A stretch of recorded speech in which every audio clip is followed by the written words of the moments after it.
पहुंचा सकते हैं। ये प्रोटेक्टिव शेल्टर्स मार्स पर मौजूद मिट्टी से ही बनाए जाएंगे, लेकिन जब मार्स पर इंसान नहीं होंगे तो ये शेल्टर आखिर बनाएगा कौन? हैरत अंगेज तौर पे ये शेल्टर्स मार्स पर मौजूद रोबोट्स बनाएंगे।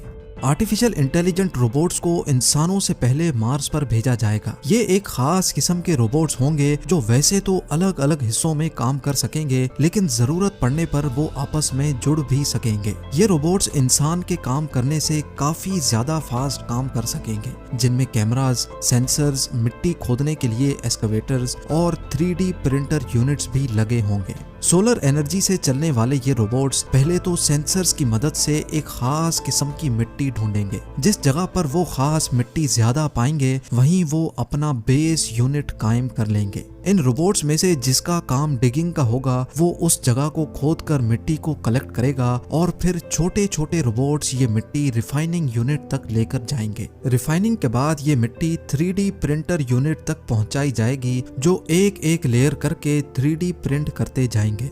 कई महीनों तक ये काम ऐसे ही चलता रहेगा, जिसको अर्थ से बैठकर भी मॉनिटर किया जा सकेगा। शेल्टर कंप्लीट होने के बाद स्टार्ट होगा रोबोट्स का दूसरा फेज।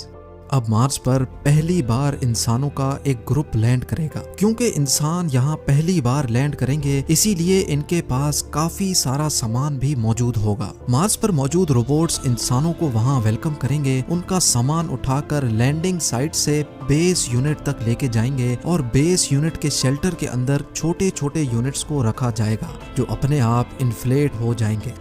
क्योंकि मार्स का एटमॉस्फेरिक प्रेशर बहुत ही कम है, इसी वजह से इंसान वहाँ इन प्रेशराइज्ड यूनिट्स में रहेंगे। यानी इन यूनिट्स में अर्थ की तरह आर्टिफिशियल प्रेशर बनाया जाएगा। ये सारे प्रेशराइज्ड कैबिन्स एक दूसरे से जुड़े होंगे और इनको इलेक्ट्रिसिटी देने के लिए एक सोलर फार्म रोबोट्स की मदद से कायम किया जाएगा। अगर किसी इंसान को बेस यूनिट से बाहर जाना होगा तो एक स्पेशल गाड़ी केबिन के दरवाजे से आकर फिक्स हो जाएगी, ताकि दरवाजा खोलने से अंदर का प्रेशर लीक ना हो सके।